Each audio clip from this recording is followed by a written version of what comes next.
They say that when life wants to drive someone over the edge, it doesn't stop at a single shove. It knocks them down, tramples them underfoot, then hurls down a few more stones just to make sure they stay there. Phoebe Sinclair understood that more clearly than anyone on that damp September afternoon, as she stood in front of the shabby rented house in Treme, staring at the white sheet of paper nailed to the rotting wooden door. Eviction notice. 72 hours. 3 days to disappear from this place. Slumped against her shoulder, little Rosie, 5 years old, was dozing, her steady breath warm against Phoebe's neck. The child didn't know that her mother had been laid beneath the ground exactly 3 days earlier. The car crash had happened on a rainy night along a deserted stretch of highway. The police said the vehicle had lost control and rolled over 3 times. They said death had come instantly, but Phoebe didn't believe them. She had seen the bruises around her sister's wrist when she was called in to identify the body. She had seen the way the car was crushed from behind, as though someone had rammed it on purpose, but nobody wanted to listen. The file was closed after 48 hours. Accident. End of story. Phoebe was 27, once a sous chef at Maison Dorée, the finest restaurant in the French Quarter. She had worked there for 4 years, until Conrad Beaumont walked in with an offer she couldn't accept. He wanted her to cook privately for his closed-door parties, the kind of parties everyone knew served more than food. Phoebe refused. The following week, she lost her job. Her father, Antoine Sinclair, had once been a legendary chef in the city, but cancer took him away 3 years ago. And her mother, she vanished when Phoebe was 11, without a word of explanation. Phoebe was used to being abandoned, but this time was different. This time she had Rosie. She remembered that morning, when her sister was getting ready to leave.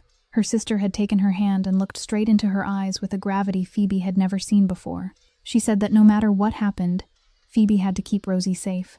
Never let the little girl fall into the foster care system. Never.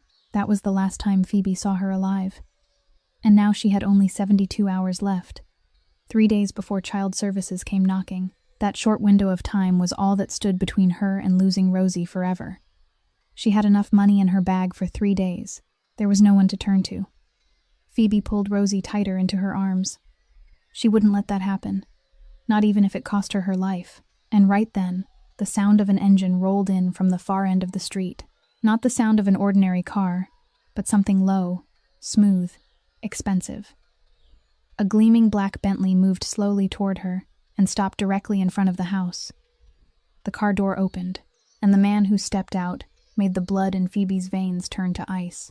Conrad Beaumont, 72 years old, silver hair brushed back, a cream-colored suit tailored to perfection. He owned the 3 largest casinos in the city, countless properties, and connections powerful enough to make even the mayor tread carefully.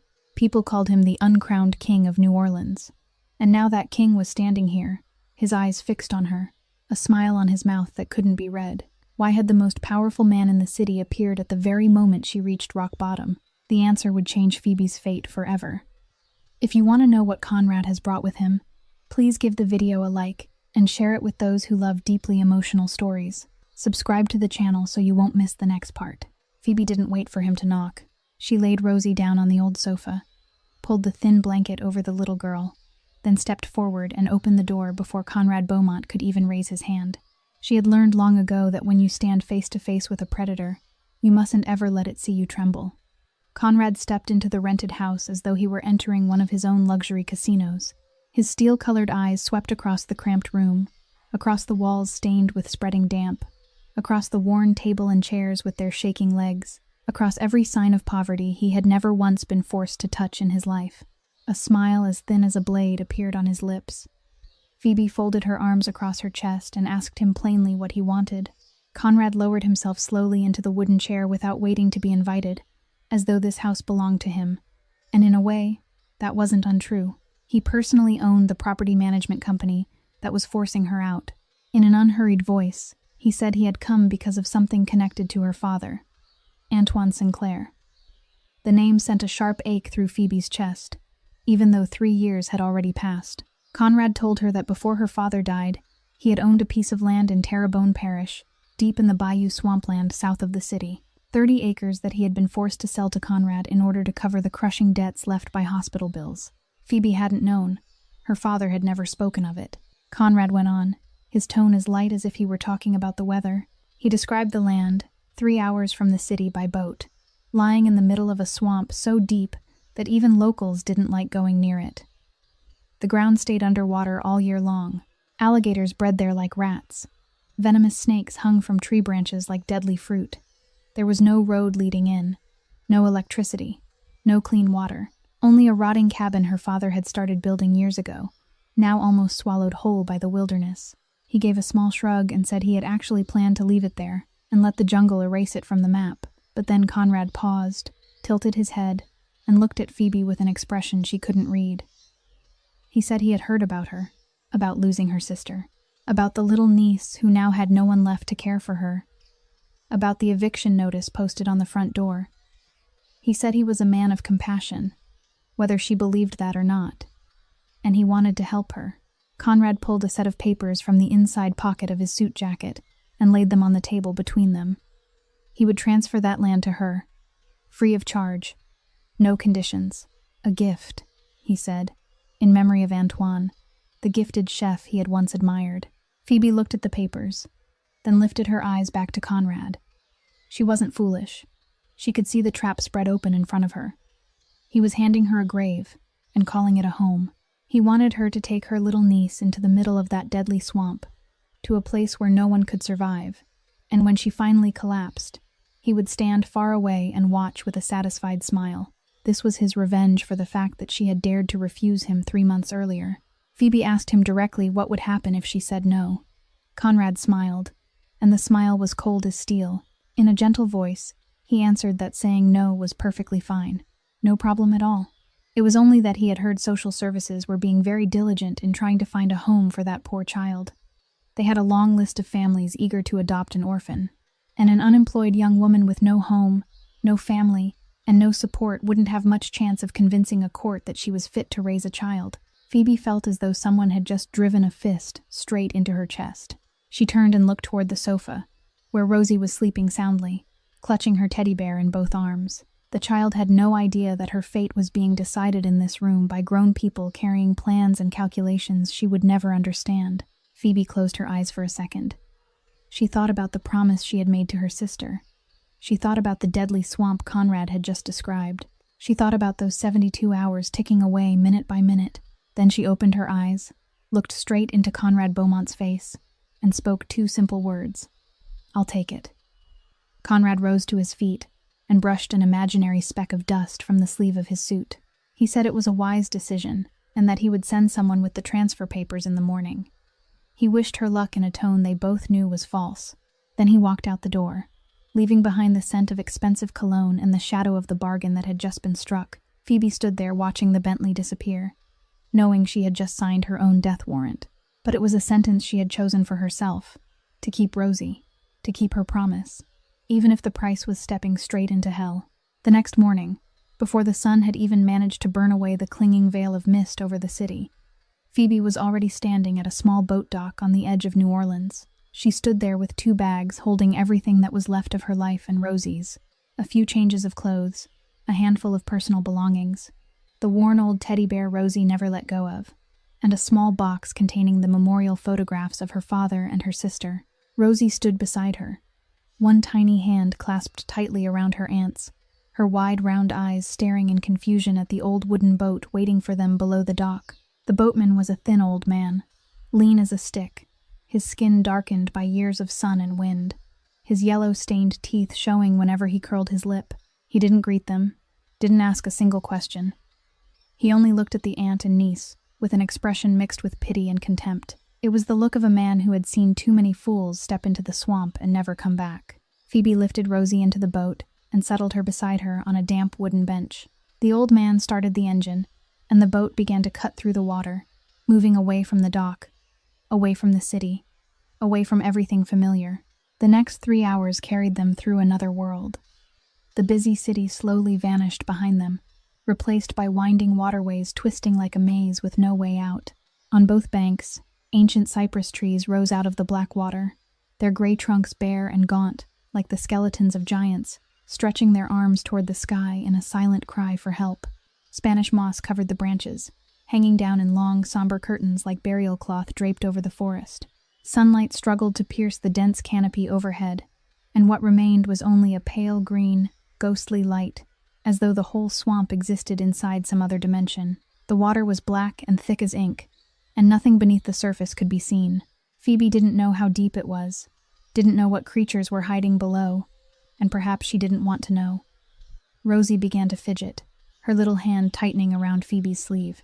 She looked up at her aunt and asked in a trembling voice if there were monsters here. Phoebe forced herself to shape a reassuring smile and told her there weren't any monsters, only trees. But the moment the words left her mouth, a huge alligator lying in the sun on a rotting log slowly turned its head toward the boat. Its cold yellow eyes followed them as they passed. Then another one, and another. Phoebe counted at least 5 alligators along one short stretch of water. From somewhere in the brush near the bank came the dry rattle of a snake, sharp as a warning from death itself. Rosie buried herself against her aunt and didn't dare look outside again. Phoebe wrapped her arms tightly around the child and tried to hold back the pounding in her chest that felt ready to burst free. She was the grown one. She had to be strong. But deep inside, she was swallowing mouthful after mouthful of bitter fear.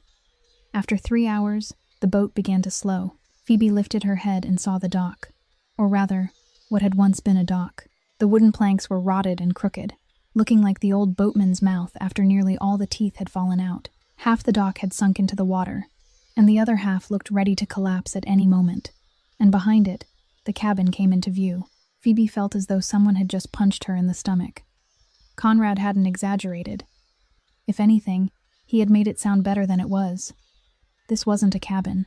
It was a ruin struggling to hold on to the shape of a house. The rusted tin roof sagged heavily in the middle like the back of some ancient beast. The wooden walls leaned to one side, with sections so rotten they had opened into wide gaps. The windows had no glass left, only boards nailed across them in the shape of an X, like the mark of a place abandoned long ago. Weeds and vines crawled all along the base of the walls, as though nature was slowly swallowing the last traces of human work. The boatman didn't even bother bringing the boat all the way up to the dock. He only came close enough to throw the 2 bags onto the shore, almost as if he were tossing them away. Then, in a voice roughened by cigarettes, he said that a supply boat came once every 2 weeks. If she needed to leave sooner than that, she could find her own way. Phoebe was about to say something, but he had already turned the boat around. It cut through the water and headed away, the sound of the engine growing fainter and fainter until it vanished completely around the bend in the canal. Silence fell. Not the peaceful silence of some distant countryside, but a thick, stifling silence, packed with strange sounds hiding inside it. The endless droning of insects, the slosh of water somewhere far off, the crack of a dead branch falling, the sound of something slithering through the reeds. Rosie began to cry. Not the loud, angry crying of a child wanting a toy, but the broken, frightened, desperate sobbing of a little girl thrown into a world she couldn't understand. Tears streamed down her round cheeks, and her small shoulders shook in waves. Phoebe wanted to cry too.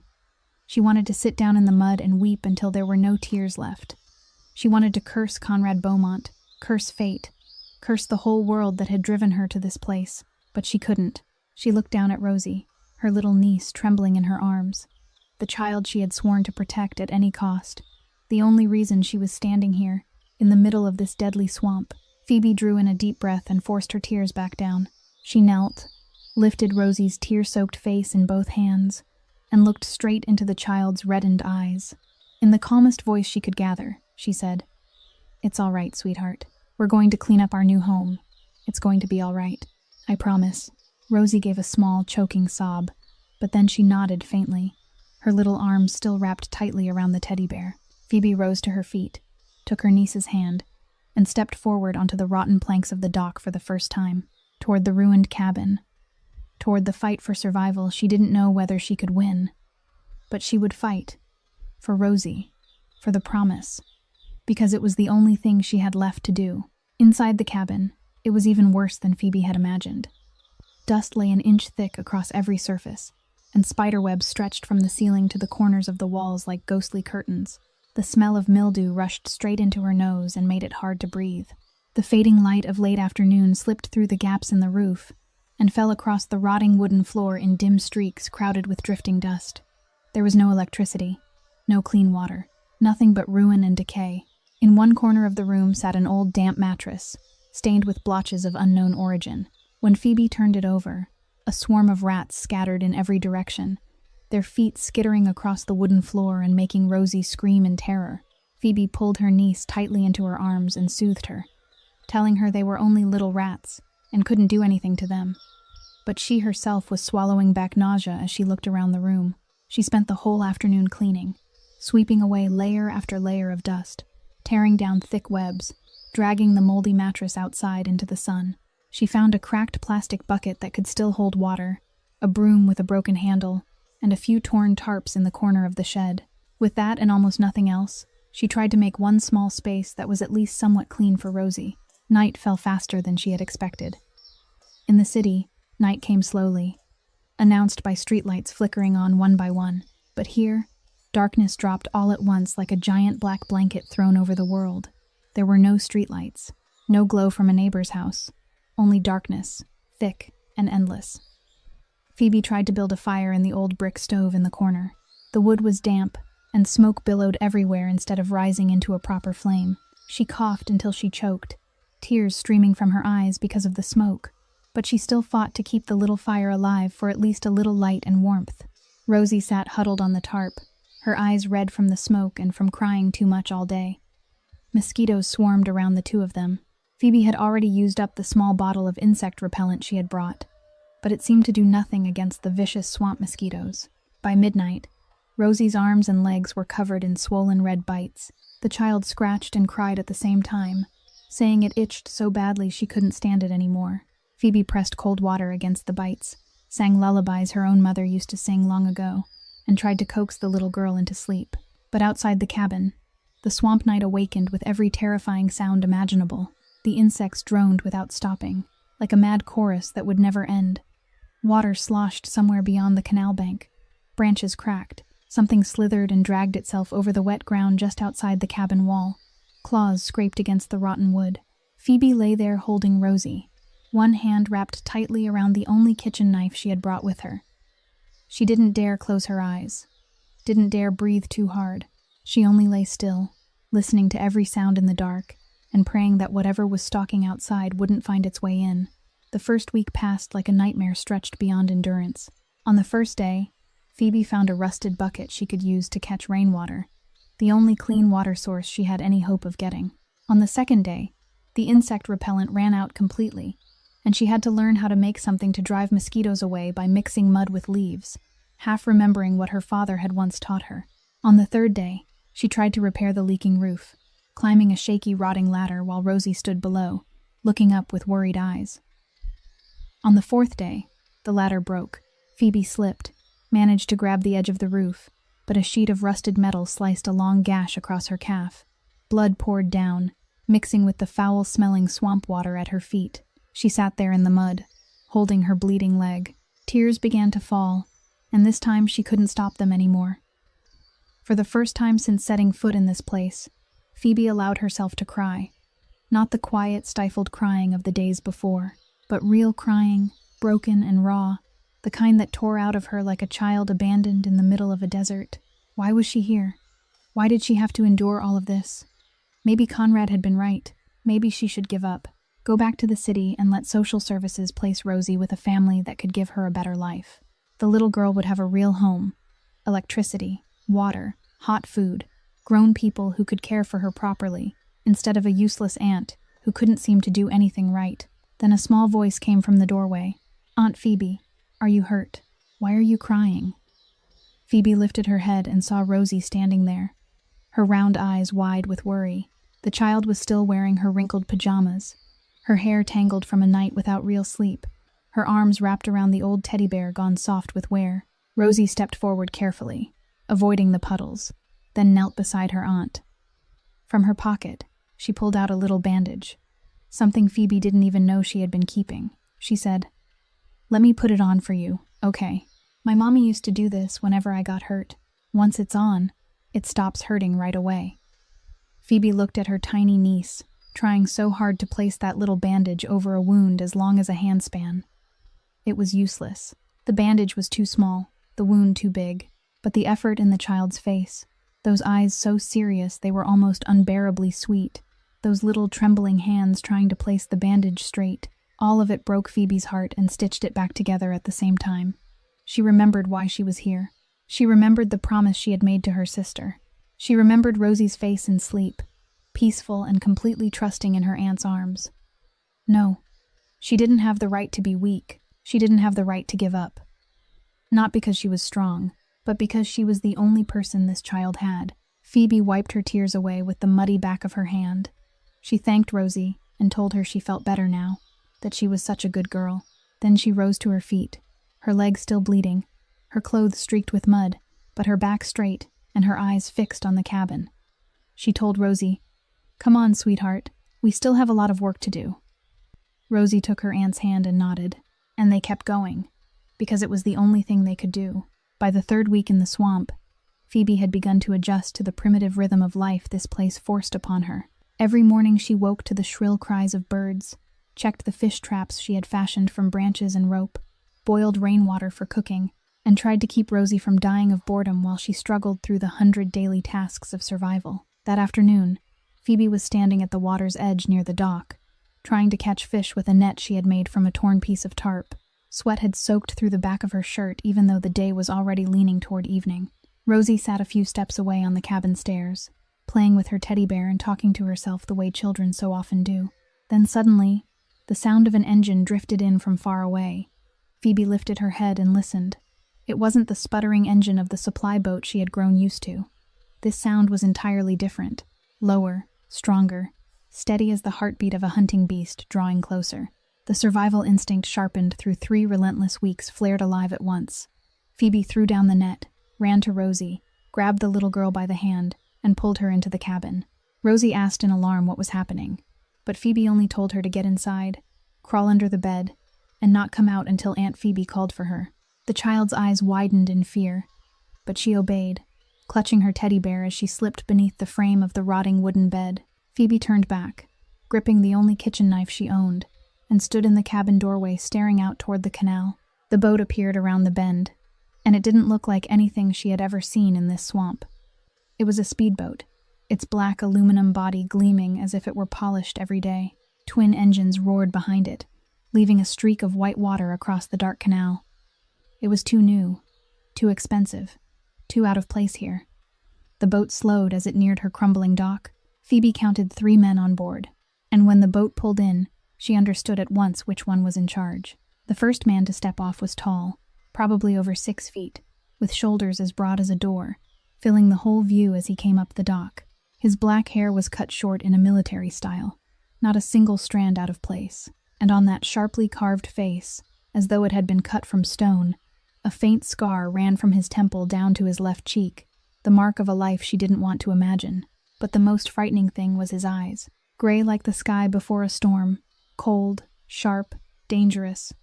The eyes of a man who had seen too much darkness and had nothing left to fear.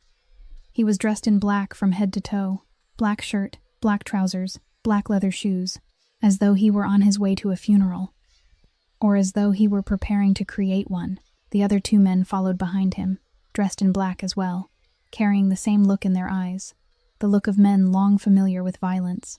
They said nothing, only stopped behind the scarred man like 2 loyal shadows.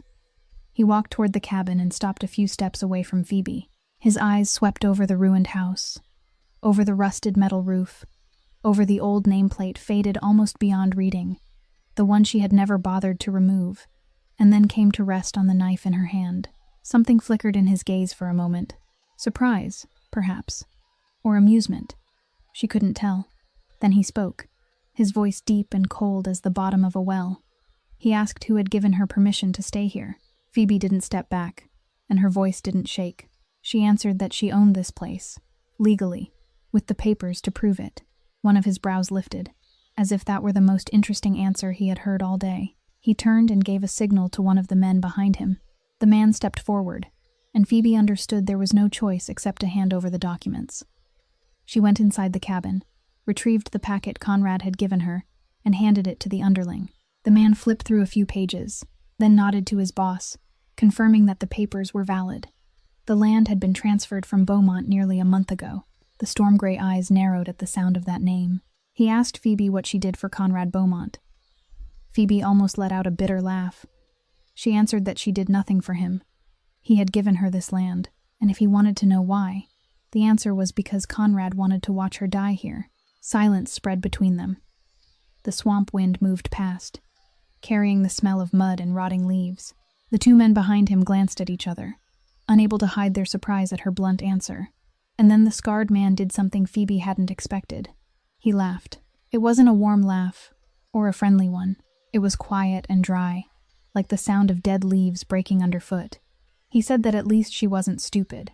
Knowing what your enemy wants is the first step to not dying by their hand. Then he turned away and walked back toward the boat. But before stepping aboard, he stopped. He didn't turn around.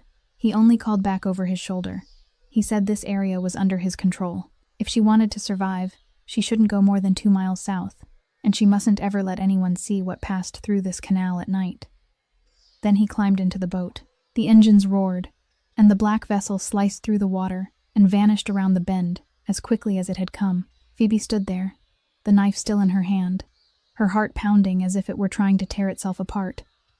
She didn't know who that man was, but she knew he wasn't the kind of man she ever wanted as an enemy. That night, after Rosie had fallen asleep in her arms, Phoebe lay awake listening to the sounds of the swamp, and at around 2 o'clock in the morning, she heard it. A boat, but not the roar of engines like earlier that day. This time it was the soft, steady sound of oars moving through the water, deliberate in their silence. The boat passed by her cabin and headed south, toward the place the scarred man had warned her never to set foot.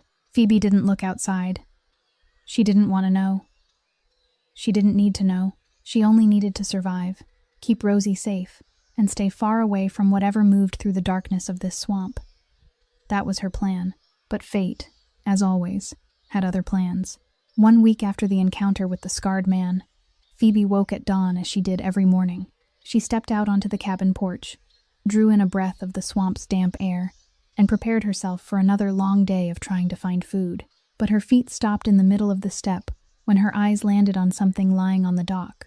A cloth bag rested there, neatly placed, as though someone had set it down with care. Cautiously, Phoebe moved closer, the kitchen knife in her hand as always. She opened the bag and couldn't believe what she saw. Inside were rice, dried beans, smoked meat wrapped in banana leaves, and a small jar of wild honey glowing with an amber sheen, enough food to last her and Rosie at least a week. She looked around, searching for any sign of whoever had left it there. There was no note, no name, no footprints on the damp wood of the dock. It was as if the bag of food had appeared out of nowhere, a gift from some devil of the swamp. Phoebe wanted to throw it away. She had learned long ago that nothing in this life was ever free. But then she thought of Rosie, of the little girl's cheeks already beginning to hollow from hunger, of the meals made of tiny fish and wild greens that Phoebe struggled to gather. So she carried the bag inside, and then the strange thing happened again. Every morning, just as dawn began to break, another bag of food appeared on the dock. Sometimes it held fresh fish still twitching, sometimes vegetables and wild fruit, sometimes things Phoebe couldn't imagine how anyone could have found in the middle of this swamp. But it was always enough for 2 people. Always enough, and always left without a name. For 2 weeks, Phoebe tried waking earlier and earlier, hoping to catch the mysterious giver in the act. But every time, all she ever managed to see was the shape of a back disappearing around the bend of the canal. The figure wasn't tall and moved slowly, yet with the quiet steadiness of someone long accustomed to the maze of waterways in this place. By the 3rd week, Phoebe decided to change her strategy. Instead of trying to rise earlier, she would hide and wait. That morning, thick fog covered the swamp like a blanket of cloudy white. Phoebe had slipped out of the cabin while the sky was still black, hiding behind the corner of the house where she could watch the dock without being seen. She waited in silence, breathing lightly, her eyes never leaving the water. And then, as the first pale light of dawn began to cut through the fog, a small skiff glided into view. In it sat an older woman. She looked to be nearly 70, her white silver hair tied neatly at the back of her head. Her face was lined by time and sun and wind, yet her hands on the oars were still steady and sure. She wore simple clothes in the color of earth, blending in with the world around her. The woman brought the skiff to the dock so gently that she made almost no sound at all. She stepped up, placed the familiar cloth bag in the exact same spot as always, then remained there, looking toward the cabin with an expression Phoebe couldn't read. It was the face of someone searching for something buried deep in the past. She stood still for a long moment, as though speaking silently to the rotting wooden walls. Then she turned away and made ready to step back into the skiff. Phoebe stepped out from her hiding place and called out loudly, "Old woman." The woman stopped, but she didn't turn around. Her narrow back stayed facing Phoebe, motionless as a carved figure. Phoebe moved closer, her voice harder than she meant it to be. She said she didn't need charity, didn't need anyone's pity, and whoever the woman was, she should stop coming back. At last, the woman spoke. Her voice was low and carried the unmistakable cadence of the bayou. She said this wasn't charity. This was a debt.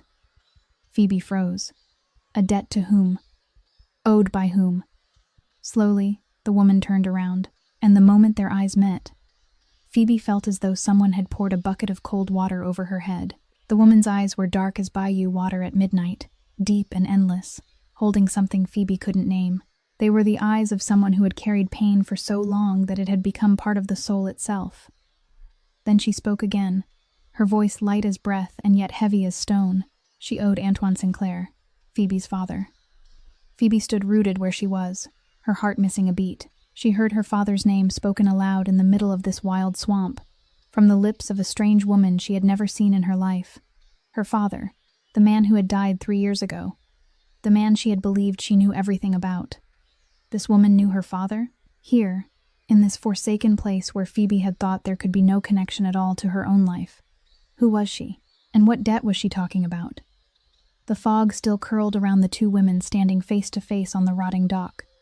Past and present tangled together inside that white and sightless mist, and Phoebe knew that the answers to these questions would change everything she thought she knew.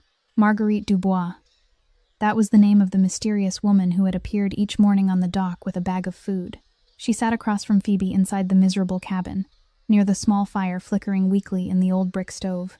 Rosie had been fed breakfast, and was sleeping soundly on the bed in the corner, her familiar teddy bear tucked in her arms. Firelight danced across Marguerite's deeply lined face, casting shifting bands of shadow and light, as though the story she was about to tell carried that same pattern within it. She began in a low, rough voice, slow and deliberate, as though she were turning the pages of a book that had gathered dust for far too long. 30 years ago, Marguerite Dubois had been a name that echoed all across New Orleans. She owned her own restaurant in the heart of the city, a place where the upper class waited in line for months just to taste her food.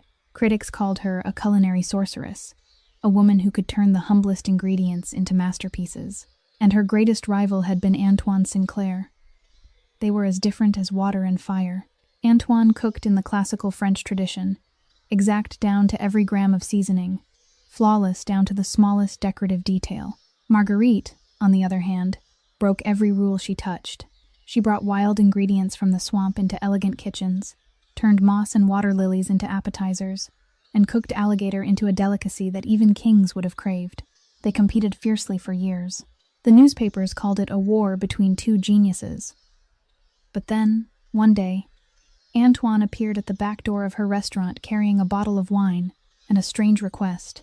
He wanted to taste the moss soup she was famous for, not to criticize it, not to steal from it, but because he was truly curious. That night, they sat together drinking wine and talking until morning, and from rivals, they became friends. No, more than friends. They were kindred spirits in the world of food, two sides of the same coin, each one completing what the other lacked. Marguerite paused, her eyes fixed on the flames as though she were staring straight into the past. Then she went on, and her voice began to tremble. 15 years ago, her restaurant burned to the ground on a winter night. She wasn't there when the flames broke out, but her son was.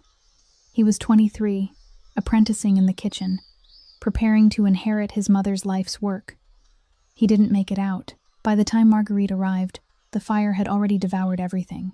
The restaurant, the dream, and her only son. She blamed herself. If she had been there, she could have saved him. If she hadn't been so consumed by work, if she hadn't stayed at that meaningless social gathering that night, her son would still be alive. The pain was too great.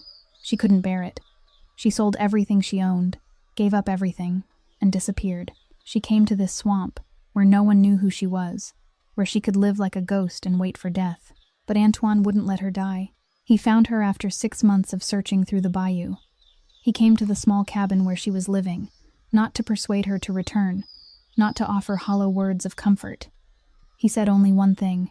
He told her not to let grief kill the part of her that was still alive, that her son wouldn't want to see his mother like this. Then he set down a basket of food and left, but he came back. Once every month, for years, Antoine made his way into the swamp to visit her. He brought food, news from the city, and most of all, the presence of a friend who never gave up on her. He bought this land not for business, not as an investment. He bought it to protect her, to make sure no one could drive her away from the place she had chosen as her refuge. Marguerite lifted her head and looked straight into Phoebe's eyes. She said that Phoebe's father had saved her life, not with medicine, not with money, but by refusing to abandon her when the rest of the world had already forgotten she existed. She owed him a life, and when he died 3 years ago, she thought that debt would never be repaid, until Phoebe appeared. She had known from the very first day, when she saw the supply boat bring the aunt and niece into the swamp. She recognized Phoebe's eyes at once, the very same eyes Antoine had, stubborn and unyielding even when standing at the edge of an abyss. Phoebe sat in silence, not knowing what to say. She had never imagined that her father had carried a hidden life like this, a friendship so deep he had never once spoken of it to her. Marguerite rose to her feet, stepped toward the corner of the cabin, and added one more thing. She said Phoebe's father had left something behind for her. Marguerite had kept it for 3 years, waiting for this day. Phoebe immediately asked what it was. Marguerite shook her head and said it wasn't time yet. First, Phoebe needed to learn how to survive in this place. She needed to grow stronger, harder, steadier. When she was ready, Marguerite would give it to her. Phoebe wanted to protest, wanted to demand answers, but there was something in Marguerite's eyes that silenced her. It was the look of someone who had paid in blood to learn life's hardest lessons. She knew what she was doing. Marguerite stepped beside Phoebe and laid a thin, weathered hand on her shoulder. She said she owed Phoebe's father a life. She hadn't been able to save Antoine, but she could save his daughter. She would teach Phoebe everything she knew about the swamp, how to find food, how to recognize danger, how to turn this place of death into a home. Phoebe looked at the older woman standing before her, this stranger who had now become the thread tying her back to her father. For the first time since she had set foot in the swamp, she didn't feel alone anymore. She had a guide now, a mentor, someone who would help her survive. But in her mind, one question kept circling without rest. What was the thing her father had left for her, and why did Marguerite have to wait until Phoebe was ready before placing it in her hands? A month had passed since Jude Castellano first stepped onto Phoebe's rotting dock. He hadn't intended to come back. There was no reason to return. That woman wasn't his concern. That piece of land didn't fall within any territory he needed to control, and he had hundreds of things far more important to deal with. But rumors spread quickly through the swamp. Fishermen whispered among themselves about the young woman surviving in the deadliest stretch of bayou. She hadn't died the way everyone expected. She hadn't run the way any person with common sense would have. She had stayed, and somehow, she was turning that place into something else. Jude decided to see it with his own eyes. Just curiosity, he told himself. Nothing more. When his speedboat pulled in that afternoon, Jude couldn't believe what he was seeing. The dock had been reinforced with new planks, far sturdier than the heap of rotten wood he had seen the last time. The cabin roof no longer sagged like the back of an old horse. Someone had repaired it and covered it with another layer of tin. Along the canal bank, a line of homemade shrimp traps stretched out, marked by bamboo stakes driven into the water. And then there was the scent. Gumbo, Cajun spices, fresh shrimp. The smell of the kind of food he had thought could only be found in elegant restaurants in the French Quarter. That aroma drifted through the swamp air, pushing back the constant stench of mud and rotting leaves. Phoebe stepped out of the cabin when she heard the sound of the boat engine. She no longer wore the same look of panic and defense she had the first time they met. Her eyes were still wary, but there was confidence in the way she stood now, as though this land had begun to accept her as one of its own. Jude stepped onto shore, his eyes sweeping over every change around him. Then he looked at her, and suddenly spoke a sentence that wasn't a question. He said her father was Antoine Sinclair. Phoebe didn't flinch. She didn't ask how he knew. She only nodded once in confirmation. Jude went on, his voice a little deeper now. He told her he had eaten at Antoine's restaurant once, about 10 years ago. It had been the best meal of his life. He still remembered the gumbo, remembered the way the old man lifted a spoon to taste every dish before it was served. Remembered the satisfied nod he gave when everything had reached perfection. Silence stretched between them. Then Jude did something he hadn't expected from himself. He began to speak about his own life. His wife had died 2 years ago. Cancer. Fast and merciless as a bullet through the heart. She had discovered the illness too late, and 6 months later she was gone, leaving him with a 6-year-old daughter named Nina. Since then, Nina hadn't spoken. Not to him, not to anyone. She sat for hours in the corner of a room, clutching the doll her mother had given her, her eyes fixed on the window as though waiting for someone who would never come back. She hardly ate either. 12 nannies in 2 years. None of them had helped. Jude said he hadn't come here to inspect her or threaten her. He had come because he wanted to make an offer. He wanted Phoebe to cook for his daughter. He would pay her whatever amount she asked. Phoebe looked at him for a long moment. Then she shook her head and said she didn't need money. Jude lifted a brow, clearly unaccustomed to being refused. Phoebe continued, her voice as calm as though she were discussing the weather. She needed a boat to transport seafood out to sell. She needed someone who didn't ask too many questions. And she needed him not to stand in her way. Jude almost laughed.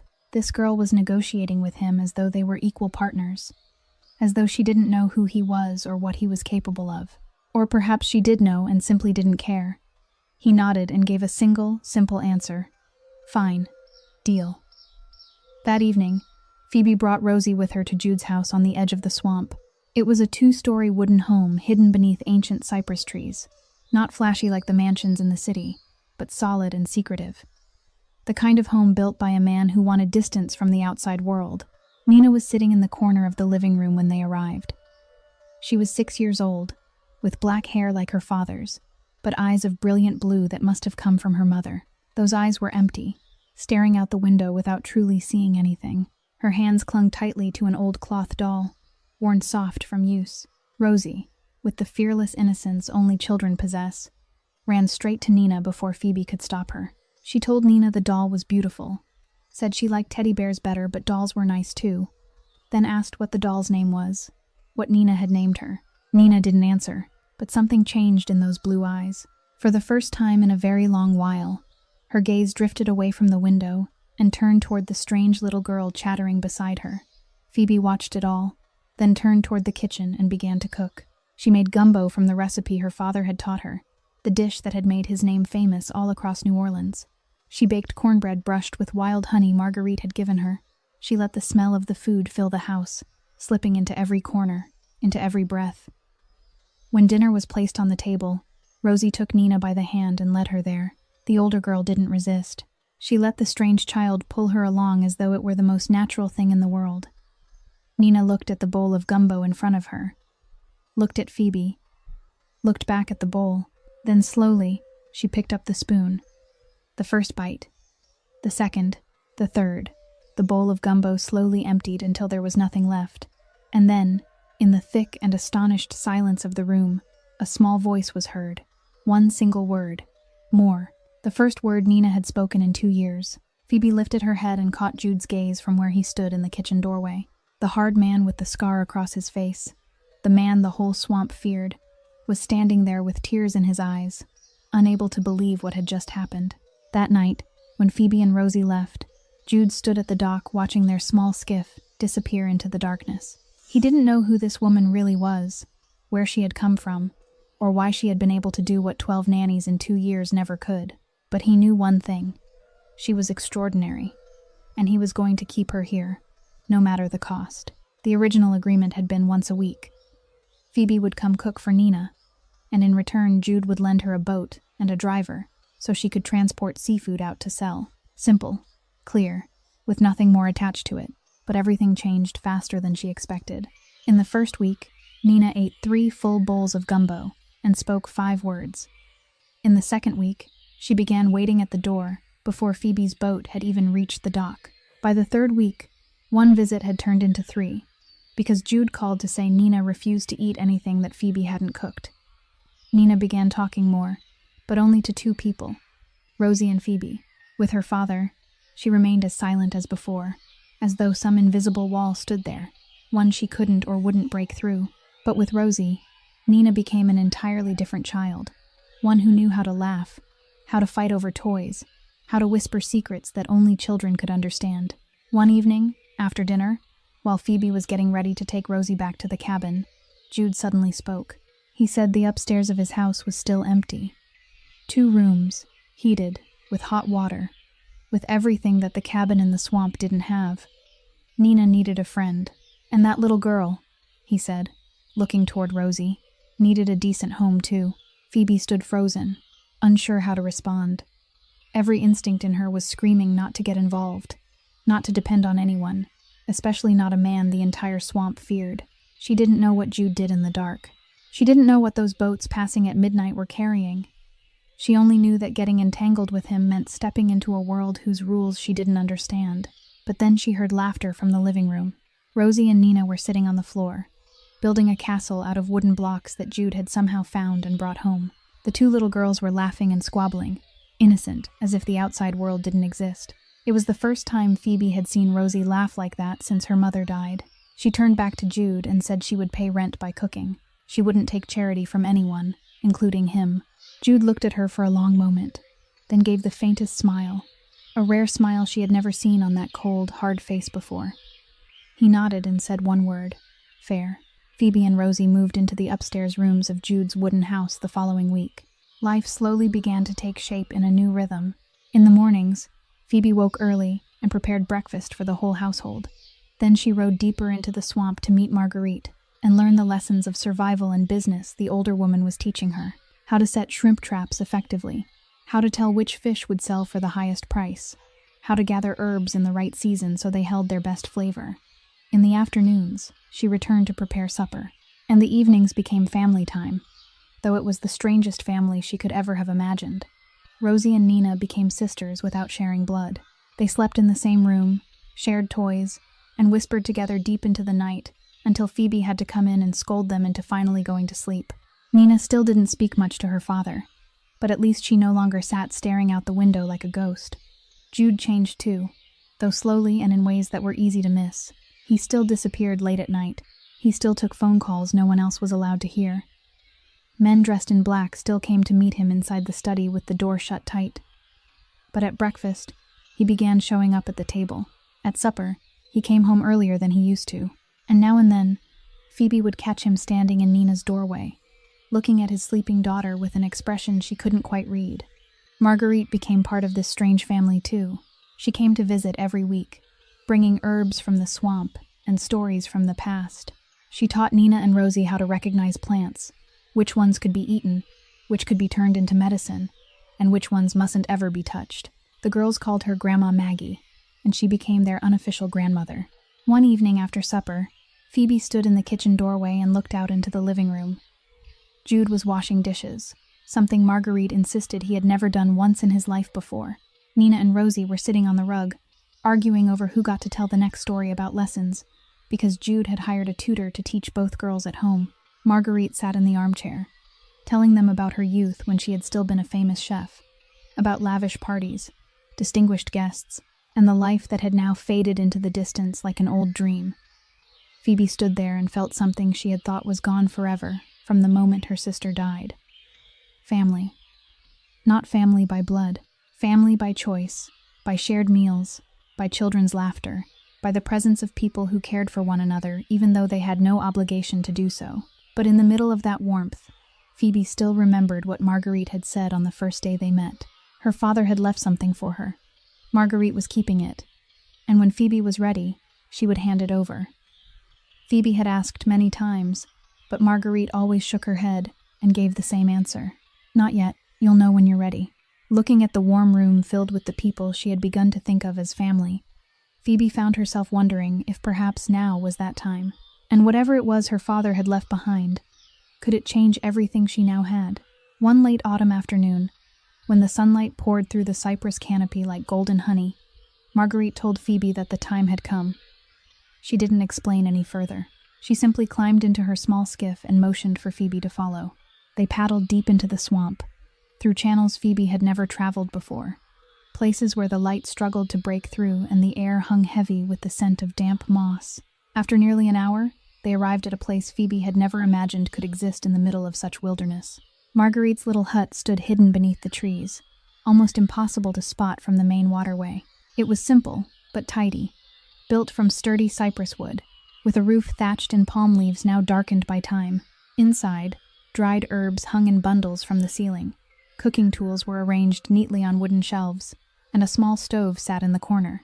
This was where Marguerite had lived for the past 15 years, alone, with the memories and grief she had never been able to release. She led Phoebe inside, told her to sit down on the only wooden chair, then knelt in one corner of the room, where one floorboard looked no different from the others. But when she pried it up, Phoebe saw an empty space beneath it, and inside that hollow lay a tin box, carefully wrapped in several layers of waterproof cloth. Marguerite lifted the box out and placed it on the table in front of Phoebe. Her hands were trembling, not from age, but from emotion. She said Phoebe's father had given her this before he died. He had told her to hand it over only when his daughter was ready, and now, after everything Phoebe had endured, Marguerite believed she was ready. The tin box was old, rusted at the corners, but still intact after all these years. Phoebe took it into her hands and felt its weight, a weight that came not only from the objects inside, but from the meaning it carried. She opened the lid. Inside were 4 things. The first was an old leather notebook, its cover worn but still whole, with her father's handwriting across it. The Sinclair family recipes. Phoebe turned the pages and realized she was holding something priceless. It was her family's collection of recipes passed down across 3 generations, from her grandfather to her father, each man adding to them, refining them. The dishes that had built the name of Antoine Sinclair's restaurant, along with the secret recipes her father had never revealed to anyone. The second was a hand-drawn map of the swamp, detailed down to every channel and every stretch of water. On it, her father had marked the most important places, where the finest shrimp could be found, where the fattest fish swam, where rare wild herbs grew, secrets that could only be learned through decades of discovery. The third was a small cloth pouch filled with seeds. Phoebe opened it and saw that they were seeds from the Cajun herbs her father had been famous for using in his cooking. Rare herbs that couldn't be bought anywhere, only grown from seeds preserved and passed down through generations. And the fourth, lying at the bottom, was a letter. The envelope had yellowed with age, but the writing on it was still clear. Phoebe, my daughter, written in her father's familiar hand. Phoebe picked up the letter, her heart pounding wildly. She opened the envelope, pulled out the sheet of paper inside, and began to read.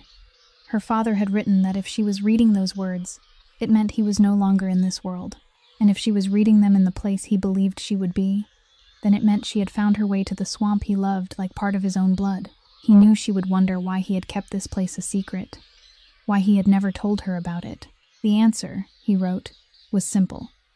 He had wanted her to find it on her own, by her own strength, by her own will, by what she carried within herself, and not by what he left behind, because only then would she truly deserve this inheritance.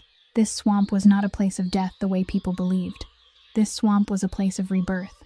It had saved Marguerite when she thought she no longer had any reason to live. It had given him the finest ingredients to create the dishes that lifted him to the height of his craft. And now, it would give Phoebe a new beginning. He had dreamed of turning this place into the largest seafood farm in Louisiana. He had made plans, drawn maps, gathered seeds, but he had not had time to make it real. The illness had stolen his time, yet Phoebe could do it. He believed that. Marguerite would teach her everything. She was the finest cook he had ever known, better even than he was, though he would never have admitted that in front of her. Phoebe must learn from her. She must listen to hear. She must let Marguerite guide her through those first years. And then came the final words to his daughter. Never cook for money. Cook for love. Love for the ingredients. Love for the people who would one day taste the food. Love for the craft their family had carried through generations. When you cook with love, the rest will come on its own. Money, fame, all of it is only the result. Love is what matters most. I love you. I have always loved you, even when I am no longer here to say it. Antoine. Phoebe read the letter once, then twice, then 3 times. Tears began to fall before she even realized it, landing on the page and blurring a few words near the edge. She wept. She wept in a way she had never allowed herself to since the day her father died. But these were not the tears of despair she had shed sitting in the mud with blood running down her leg. These were tears of gratitude, of hope, of love she had believed was buried with her father, only to discover that it was still here, in every line of his handwriting, in every page of recipes, in every seed he had carefully saved for her. Marguerite sat beside her, drew her into her arms, and let Phoebe cry against her shoulder. She said nothing. She didn't need to.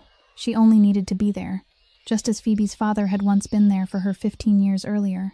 When the tears had finally eased, Phoebe lifted her head and looked at the tin box and everything inside it. Then she looked out the window, where the swamp stretched endlessly beneath the light of sunset. She spoke, her voice still rough from crying, but steadier than it had ever been before. "I'll do it, Dad. I'll turn this place into the dream you carried. I promise." The next 6 months passed like a dream Phoebe hardly dared believe was real. Each day began before first light, while the mist still lay thick across the swamp water.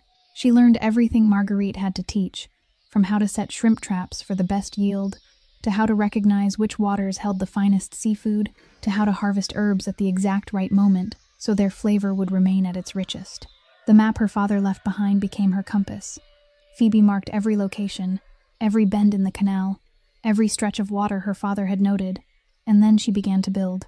At first, there were only 20 homemade shrimp traps fashioned from bamboo and old netting. A month later, there were 50. 3 months later, 100.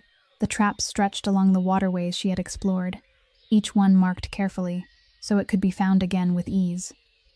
She couldn't do it alone, and she had no intention of doing it alone. Phoebe hired 2 local men. Fisherman Conrad Beaumont had driven off their land in a property seizure a few years earlier. They had lost their homes, lost their work, and were surviving at the edges of the swamp on seasonal jobs that couldn't feed their families. When Phoebe offered them steady wages to work for her, they looked at her as if she had lost her mind. Who would choose to work for a young woman in the middle of a forsaken swamp? But they agreed, because they had no other choice, and because there was something in Phoebe's eyes that made them believe she wasn't the kind of person who would quit halfway through. Jude watched it all from a distance. He didn't interfere, didn't offer advice, didn't ask questions, but whenever Phoebe needed something, it appeared as if by magic. She needed a bigger boat to transport her catch. A motor skiff was waiting beside the dock the next morning. She needed business paperwork. A man in a suit came to see her with every document required and walked her through each step. She needed experienced workers. 2 more appeared, introduced by the men she had already hired. Phoebe didn't ask Jude how or why. She was simply grateful in silence. The first harvest came on a spring morning. Giant river prawns as thick as a thumb, their blue shells glistening in the sunlight, their flesh sweet and fresh, in a way that set them apart from any other shrimp the instant you tasted them. Bayou crabs, heavy and full, their meat dense and rich. Cajun herbs growing wild on floating beds Phoebe had designed from the instructions in her father's notebook. Green and fragrant, and alive with promise. The first sale happened at a local market on the outskirts of New Orleans. Phoebe stood behind a small stall with foam coolers full of live shrimp and crab, feeling like a child entering her first competition. Customers looked at her with doubt. A young woman from the swamp, who knew if what she was selling was even fit to eat. But then a middle-aged man stopped at her stall. He owned a small restaurant outside the city, and was searching for a new seafood supplier because his old one had raised prices too high. He looked at Phoebe, looked at the shrimp, then asked to taste one. Phoebe handed him a raw shrimp. He peeled it right there, put it into his mouth, and chewed slowly. Silence stretched between them. Then he lifted his head and looked at Phoebe with eyes that had suddenly come alive. He said it was sweeter than any shrimp he had tasted in 30 years of work. He wanted to place an order immediately. The first order was signed right there in the market on a wrinkled piece of paper, and Phoebe had to borrow a pen from the stall next to hers. Good news travels fast. In the first month, she had 3 customers. In the second, 8. In the third, 15. By the 4th month, she no longer had enough supply to meet demand. One restaurant owner called and asked if she could deliver twice the amount. Phoebe answered that she could deliver 10 times the amount if she had enough people, and so she began to expand. More workers were hired, all of them from families the system had abandoned, people no one else was willing to take on. More traps were set, more territory was put to use. Marguerite became the trainer, teaching every new worker the skills she had first passed down to Phoebe. And then, one evening after supper, sitting with Marguerite and Jude, Phoebe announced that she was going to give her farm a name, Bayou Bounty, a gift from the swamp. The logo was simple, a shrimp inside a protective circle, drawn by Phoebe's own hand. The official business license came through 2 weeks later. That night, after everyone else had gone to bed, Phoebe sat alone on the dock looking out over the swamp beneath the moonlight. The water shimmered like glass, reflecting a sky crowded with stars.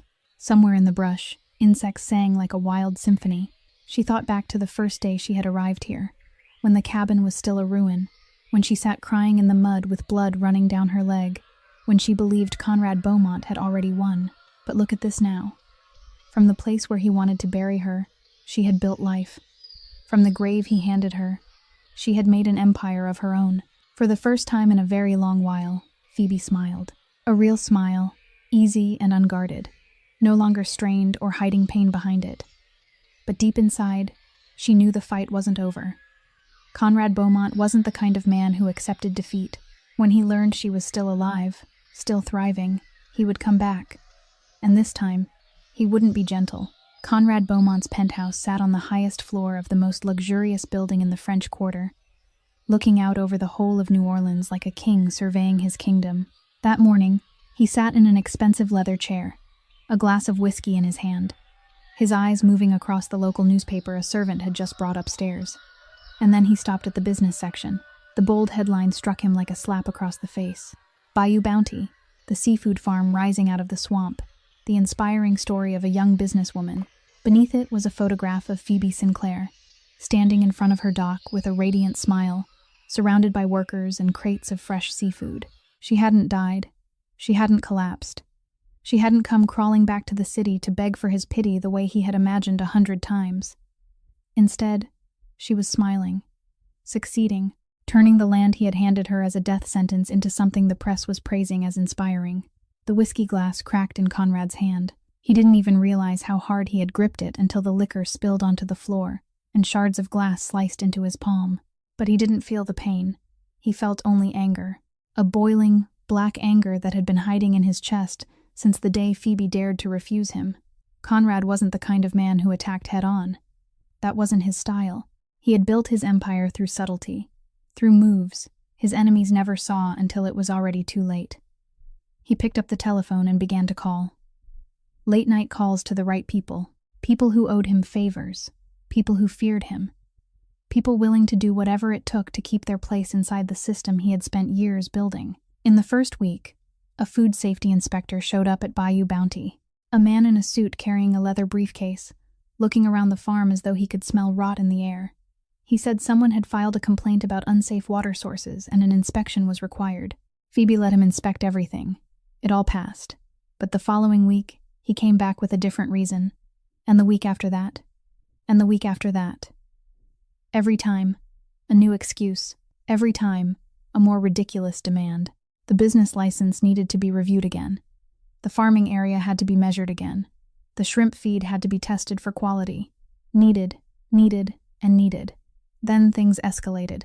Bayou Bounty's business license was temporarily suspended for review, with no clear end date. The supplier, who had been delivering foam coolers for seafood, suddenly refused to send any more, saying they had signed an exclusive agreement with another partner.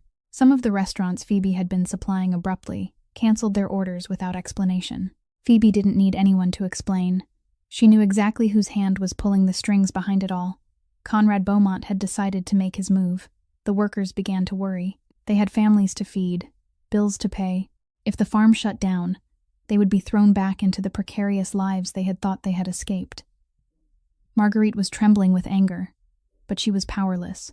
She had seen Conrad destroy too many people in the past, and she knew he had enough power to crush anyone who stood in his way.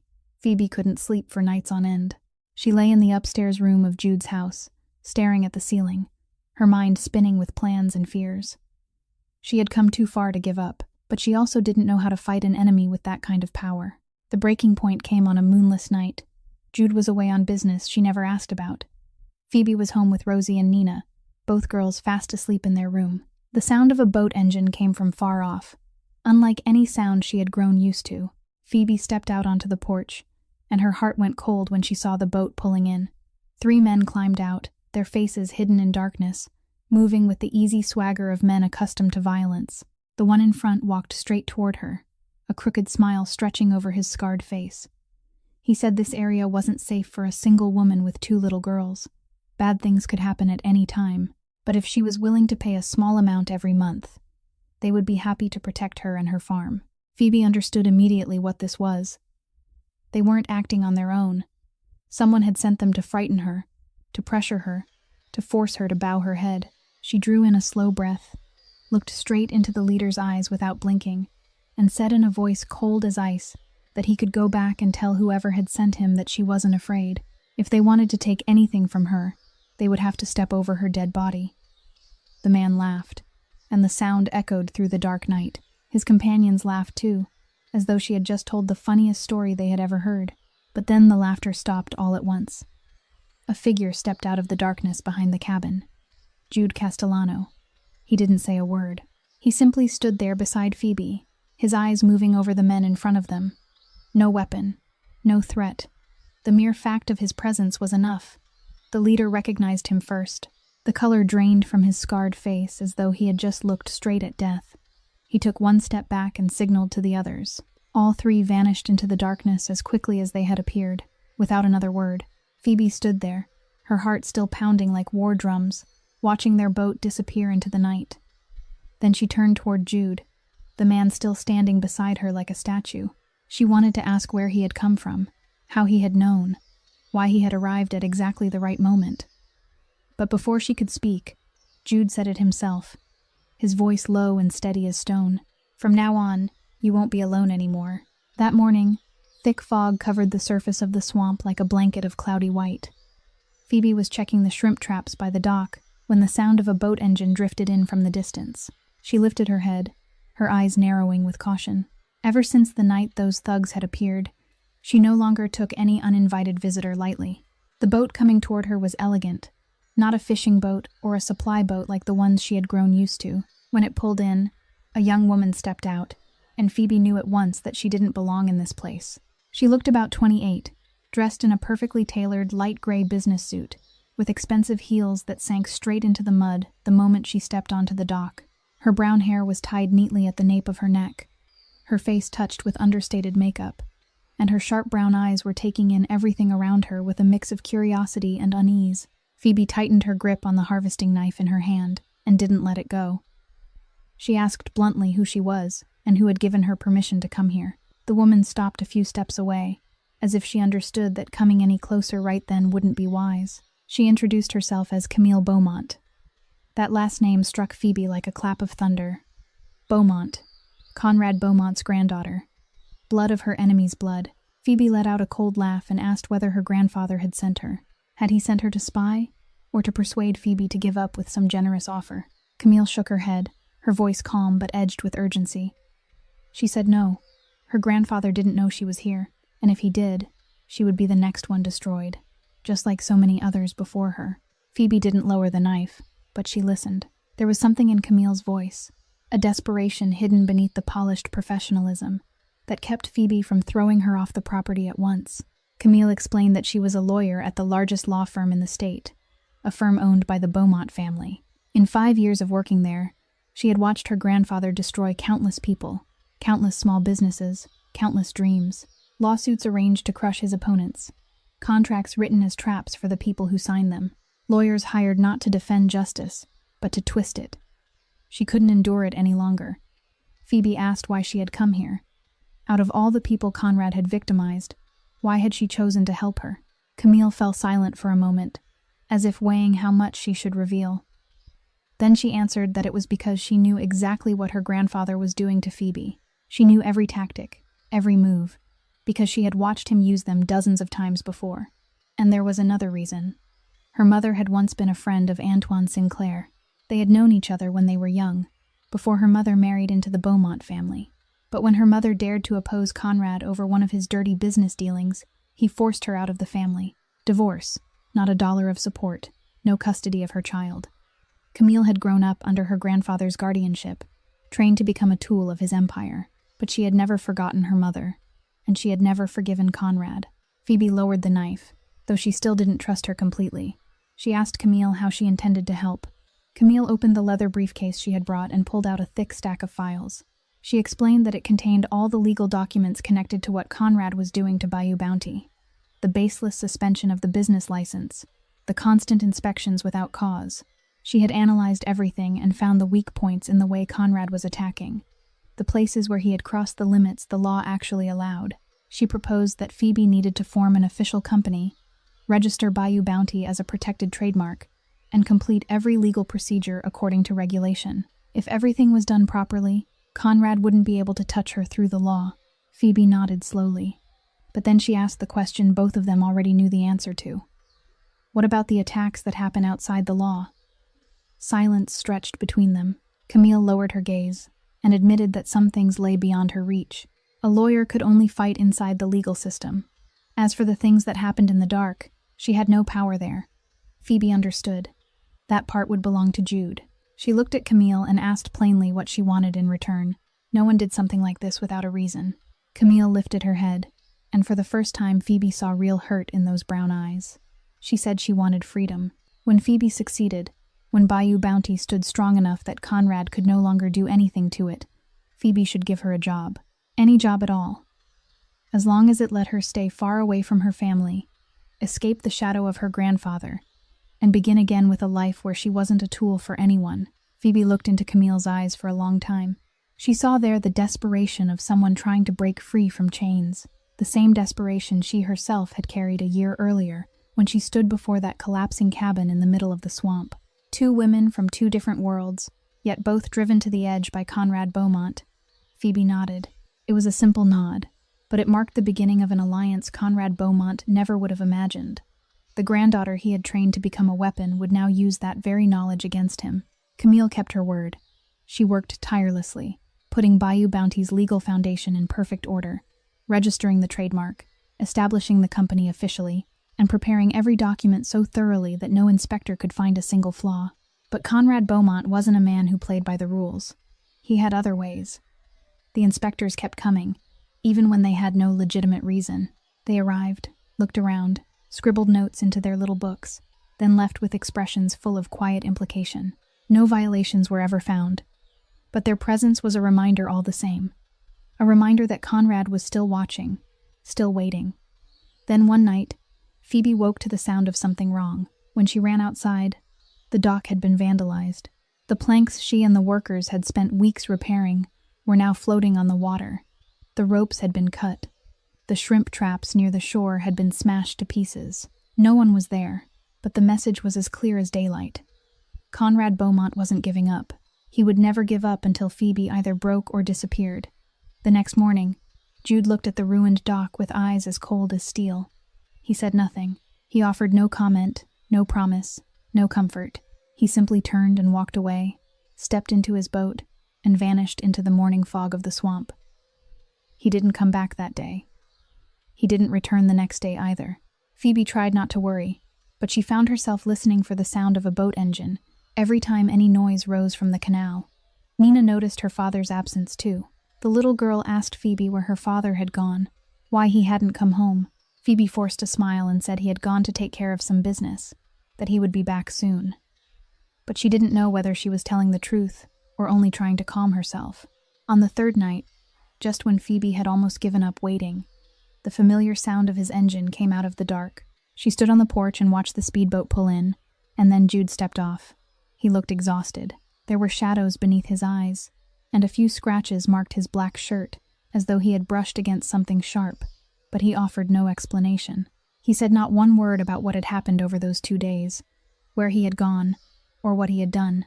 He only nodded once to Phoebe, then walked inside to check on Nina while she slept. From that night on, everything changed. The inspectors never came back. The men who had tried to extort protection money from Phoebe vanished for good, as though they had never existed at all. The dock was repaired overnight by men Phoebe didn't recognize. They came while she slept and were gone before dawn, leaving behind finished work that looked almost like magic. Phoebe understood. She wasn't foolish, and she wasn't naive. She knew that whatever Jude had done wasn't good in the ordinary sense of the word. He didn't solve problems through the law or peaceful negotiation. He solved them in the way of the world he came from, the world of darkness and force, where the stronger man won and the weaker one learned to step aside. But he had done it to protect her, to protect the farm, to protect Rosie and Nina. to protect the strange little family they were building out here in the swamp.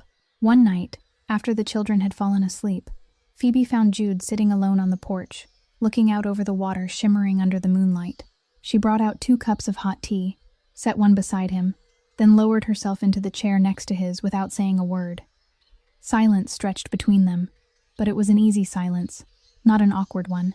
Then Jude began to speak, his voice low and rough, as though he were speaking more to himself than to her. He said he hadn't been born this way. No one was born already belonging to the dark, but life had pushed him into it, and he had stayed there so long that he had forgotten what the light even looked like. He stopped there for a moment, his eyes fixed somewhere far away. Then he spoke of his wife. For the first time since Phoebe had known him, he said she had been his light. She had known who he was, what he did, and still she had stayed. She had believed he could be better, could change, could find his way out of the darkness. And when he was with her, he had truly believed that too. But then she was gone. Cancer took her in only 6 months, swift and merciless as a bullet through the heart. And when she died, he thought he would never see light again. He sank deeper into the dark, doing things he knew his wife never would have been proud of. Nina stopped speaking, stopped eating, as though she too had lost part of her soul when her mother died, and he hadn't known how to save his daughter, because he didn't even know how to save himself. Phoebe listened to every word without interrupting, without judging, without trying to preach. Only when Jude fell silent did she finally speak, her voice gentle but steady. She said she wasn't perfect either. She had her own darkness, her own nights when she wanted to give up, her own moments of anger so fierce she wanted to set the whole world on fire. But she believed every person had the right to choose how to live with that darkness, not to erase it, because that couldn't be done, but to choose not to let it swallow them whole. Jude turned and looked at her, his eyes meeting her steady brown ones. There were no vows, no promises, no empty words about the future or about love. There were only 2 people sitting side by side in the dark, watching fireflies blink over the swamp water, each of them carrying scars of their own. An understanding was taking shape between them, not complete, not yet named, but growing a little more with every passing day, every shared meal, every late-night conversation. And when Phoebe finally rose and turned back toward the house, she realized something that left her both frightened and warm inside. She was beginning to care for this man more than she had intended, more than she should, and she had no idea where that feeling might lead. 2 years passed like a dream Phoebe hardly dared believe was real. Bayou Bounty was no longer a small farm, with a few dozen handmade shrimp traps. It had become the largest seafood farm in the bayou, stretching across hundreds of acres of land her father had once dreamed of reclaiming. 50 restaurants throughout Louisiana placed regular orders, from small eateries on the outskirts of town to fine dining establishments in the French Quarter. 25 workers labored there every day, all of them from families the system had once abandoned, people no one else would hire, and now they had steady work and enough income to keep their families alive. The Bayou Bounty name was known across the region, the shrimp inside the protective circle appearing on delivery trucks, on shipping crates, on the aprons of chefs proud to cook with her ingredients. The media began to notice. The Times-Picayune ran the first story under the headline Bayou Bounty, a fairy tale rising from the swamp. Then other papers followed. Local television stations came to interview her. Food bloggers praised the quality of her seafood across social media.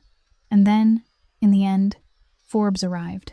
They sent a reporter all the way out to the farm and spent an entire week observing the operation and interviewing Phoebe. The article was published that autumn, with her photograph on the cover, standing in the middle of the swamp with a confident smile. The headline named her Agricultural Entrepreneur of the Year. In the luxurious penthouse high above the French Quarter, Conrad Beaumont sat alone with a glass of whiskey that had been emptied and filled again so many times he had lost count. The issue of Forbes lay open on the table before him, the cover image of Phoebe Sinclair staring back at him like a challenge. He had tried everything. Inspectors, permits, thugs, threats, all of it had failed.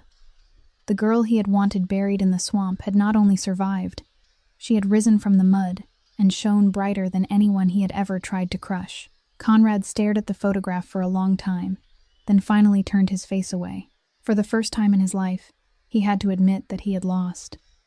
Camille found her own path as well. She left the family law firm immediately after helping Phoebe put Bayou Bounty's legal structure in order. cutting all ties with her grandfather the way she had dreamed of doing for years. With her legal experience and the knowledge she had gained from the Beaumont family itself, she founded a nonprofit dedicated to helping small farmers and fishermen escape the jaws of powerful corporations. The Bayou Bounty model became the example for the foundation, spreading across Louisiana and giving dozens of other families the chance to rebuild their lives. Camille had finally found the freedom she had longed for, and more importantly, she had found a new purpose, not as someone else's tool, but as a woman creating real change. Marguerite stood on the dock one afternoon, watching the lively activity of the farm she had witnessed since its earliest days. Boats moved in and out without stopping. Workers busied themselves in every direction. Laughter carried over the water. Tears slipped quietly down her lined cheeks as she whispered into the wind. "Antoine, do you see this? Your daughter did it. Your dream has come true. I only wish you were here to see it." Phoebe stood not far away, hearing Marguerite's whisper but not stepping in. She understood that Marguerite was speaking to her father, to the old friend who had saved her life so many years before, and in that moment, Phoebe felt as though her father truly was there, watching her with that proud smile he used to give her whenever she finished a dish exactly the right way. But for Phoebe, the real victory didn't live in newspaper articles or magazine covers. It lived in the smaller things she saw every day. Workers arriving with smiles on their faces, instead of the anxious expressions they had worn in the days of unemployment. Their children with full meals, with decent clothes, with roofs over their heads. Families once cast aside by society could now lift their heads and take pride in the work they did. She hadn't only saved herself, she had saved an entire community. A reporter from a local paper came to interview her that same afternoon. He asked about Conrad Beaumont, about the land he had once handed her as a gift, about how it felt to know her enemy was watching her success from a distance. Phoebe smiled, a calm smile without even a trace of bitterness. She answered that she didn't think about him anymore. Truly didn't think about him. She was too busy building the future, too busy taking care of the people who worked beside her, too busy living the life she had chosen. Conrad Beaumont could sit in his luxurious penthouse and think about her all he wanted. But in her mind, he had become the past. Evening fell over the swamp, staining the water in brilliant shades of orange and purple. Phoebe stood in the middle of the farm and looked around at everything she had built out of the ashes Conrad had meant to bury her under. The ruined cabin had become the operations office. The rotting dock had become a thriving harbor. The dead land now overflowed with life. She had done it. But deep in her heart, Phoebe knew there was still one thing left unsaid. Something more important than success or fame. Something connected to the man standing on the porch in the distance, watching her with those eyes she had learned to read over the past 2 years. That would have to be spoken. Soon. That evening felt ordinary, like so many other evenings in the 2-story wooden house at the edge of the swamp. Dinner was served with steaming hot gumbo and fragrant cornbread, dishes Phoebe had cooked hundreds of times and never once grown tired of making. Nina and Rosie sat side by side, competing to tell Grandma Maggie stories from school. The 2 girls were now 8 and 7 years old, no longer the lost and frightened children they had been the first day they met. Nina could speak now, and she spoke often, as though those 2 silent years had never happened at all. Marguerite sat at the head of the table, telling old stories about New Orleans from when she was young, about lavish parties and famous guests, about a life that now existed only as a distant memory. She told those stories often, and the girls never grew tired of hearing them, as though they were fairy tales from some enchanted world. Jude sat in silence, watching as he did every evening, his eyes following each person around the table with an expression no one else could read. But Phoebe had learned to see what was hidden beneath that cold exterior. She saw the faint lift at the corner of his mouth when Nina laughed. She saw the way he leaned slightly toward the table when Rosie told a story. She saw the way his eyes softened whenever they turned toward her. After dinner, when Marguerite led the girls into the sitting room to play a game, Phoebe and Jude went out onto the porch, as they always did. The swamp night was cool, and fireflies had begun to flicker over the water. Phoebe drew in a deep breath, then spoke. She said she had been thinking lately about buying a house of her own. Jude went still. She didn't look at him, but she felt the shift in the air, as though the temperature around them had suddenly dropped a few degrees. She continued, her voice calm. The farm was successful now. She had enough money. She could easily take care of herself and Rosie, without depending on anyone. That was the very thing she had dreamed of from the first day she stepped into the swamp. Silence stretched between them. Jude said nothing, only stared out at the water with his jaw clenched tight. Then Phoebe turned and looked at him for the first time since beginning the conversation. She told him that every house she had gone to see felt wrong. Too quiet, too empty. None of them held the sound of Nina arguing with Rosie first thing in the morning over who got the bathroom first. None of them held the smell of coffee Jude brewed at 4 o'clock when he couldn't sleep. None of them held the slow footsteps of Marguerite coming down to the kitchen to prepare breakfast. Jude turned toward her, those eyes full of things he couldn't say aloud. Phoebe looked straight into his eyes and went on, her voice steadier than it had ever been. She said she wasn't staying because it was convenient, not because it saved rent money or because someone was there to watch Rosie. She was staying because this was home. Jude, Nina, Rosie, Marguerite, this was her family, the family she had chosen. She paused for a second, then continued. She hadn't chosen them out of gratitude for what Jude had done for her. She hadn't chosen them because she had no other choice. She had chosen them because this was what she wanted, because every morning she woke and saw these faces. She felt that she belonged here. Jude was quiet for a long time, then finally spoke, his voice lower and rougher than usual. He asked if she was sure. He wasn't a good man, and Phoebe knew that. He would never be a good man in the way the outside world defined goodness. He had done things that couldn't be forgiven, and he would do them again if he had to. Was she certain she wanted to choose a man like that? Phoebe didn't hesitate. She answered that she didn't need a good man. She needed the right man, the man who stayed when everything fell apart. The man who didn't give up no matter how stubborn and impossible she could be. The man who chose her and Rosie every single day, not out of duty, but because he wanted to. Jude reached out and touched her cheek lightly. His hand was rough, calloused from work she never asked about, and yet gentle enough that she could barely feel it. He told her she was a miracle he didn't deserve to receive. After losing his wife, he had thought he would live in darkness forever. But then she appeared, carrying with her the light he had thought was gone for good. Phoebe placed her hand over his and held it there. She said that no one was deserving or undeserving. Life didn't work that way.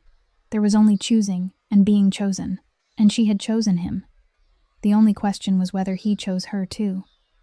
From inside the house, laughter burst through the moment and broke it open. Nina's voice shouted, "Daddy, Rosie's cheating. Come in here and deal with her." Marguerite's voice called for the two of them to come inside because dessert was ready and the pudding was waiting. Phoebe and Jude looked at each other, and for the first time, she saw him truly smile. Not the dry smile or the mocking one she had grown used to, but the smile of a man who had just found something he thought was lost forever. There was no need for a kiss. No need for vows or promises meant to last a lifetime. It was enough to know that they had chosen each other. And that was enough. On an October morning, when golden sunlight poured through the ancient cypress branches like honey, Phoebe brought the whole family to the city cemetery. Marguerite walked slowly, leaning on her cane because her legs had grown weak with age. Yet she insisted on walking by herself and wouldn't let anyone help her. Nina and Rosie ran ahead, hand in hand. The two little girls, now sisters, in every way that mattered, impossible to separate. Jude walked beside Phoebe, silent and steady as a mountain. His presence a quiet reminder that she wasn't alone anymore. The two graves lay side by side beneath the shade of an old oak tree. Antoine Sinclair and Phoebe's sister, the two beloved souls she had lost, now rested beside each other in eternal sleep. Phoebe knelt before her father's grave and placed down the food box she had prepared at dawn. Gumbo made from the recipe her father had taught her, the dish that had built his name and now lived on in her own kitchen. Rosie laid down a bouquet of wildflowers gathered from the swamp, flowers Grandma Maggie had taught her to name. Nina set down the drawing she had spent the whole week finishing, a picture of 4 grown-ups and 2 children standing beneath the roof of a home in the middle of the swamp, bright with color and overflowing with hope. Phoebe began to speak, her voice soft but steady. She said she was sorry it had taken her so long to come, Dad. Sorry for the nights when she had wanted to give up, to let everything go, and surrender to defeat. But she hadn't given up. She had kept her promise to her sister, kept Rosie safe and happy, and she had done what her father had dreamed of, turning the swamp into the farm he had once imagined. She reached into her pocket and pulled out the little wooden spoon her father had carved for her when she was a child, the spoon she had carried like a talisman through the whole journey, the one thing of his she had kept with her through all those years. She laid it gently on the stone and said she was leaving it there for him, not because she didn't need it anymore, but because she wanted him to know that she could stand on her own now. She didn't need a talisman anymore. She had learned how to protect herself and the people she loved. Rosie stepped up beside her aunt, her little hand slipping into Phoebe's. She asked if Aunt Phoebe was sad. Phoebe smiled and brushed the child's hair back. She said she was. A little, but she was happy too. Rosie tilted her head and asked how someone could be sad and happy at the same time. Phoebe knelt until she was eye level with her and explained that loving someone meant missing them when they went far away, and that made a person sad. But loving someone also meant keeping them alive in your heart by carrying on what they taught you and living the way they would have wanted you to live, and that made a person happy. Rosie nodded as if she understood, then ran off to play with Nina between the rows of graves. That evening, the whole family sat around the dinner table in the warm wooden house. Jude opened a bottle of wine he had been saving for a special occasion. Marguerite told stories about her younger days, about Antoine, and about the years when they had once been rivals in the world of food. Nina and Rosie fought over the last piece of pudding, their noisy argument overflowing with laughter. Candlelight flickered across the table. Laughter echoed through the room, and Phoebe sat there looking around at the faces she loved, feeling warmth spread through her heart. Conrad Beaumont had wanted to bury her in a deadly swamp. He had wanted to see her collapse, wanted to watch her come crawling back and beg for mercy. But instead, she had turned the mud he handed her like a death sentence into a kingdom of her own, not through hatred, not through revenge, but through love, through endurance, through faith in herself, and in the people who had chosen to stand beside her. That was the most perfect victory of all, not destroying the enemy, but building something so beautiful that the enemy had to watch from far away in bitterness, not drowning in hatred, but rising so strong that hatred itself became meaningless, not vanishing into silence the way the enemy had hoped, but shining so brightly that the whole world had no choice but to see. The door of the house closed, holding the laughter and the light safely inside. Outside, the swamp wind moved softly, carrying the taste of the bayou and the promise of spring still to come. Everything that had once seemed destined to end had become a beginning, and that was enough. That was everything. Thank you for taking the time to follow Phoebe's story from beginning to end. How did her journey make you feel? Was there a moment that brought tears to your eyes, or a moment that made you smile? We would truly love to hear the feelings carried deep in your hearts in the comments below. If this story touched your heart, please give the video a like, share it with the people you love, and don't forget to subscribe to the channel and turn on notifications so you won't miss the emotional stories we share each day. We wish all of you watching this video good health, a joyful life, and days filled with peace. Goodbye for now, and we'll see you again in the next video.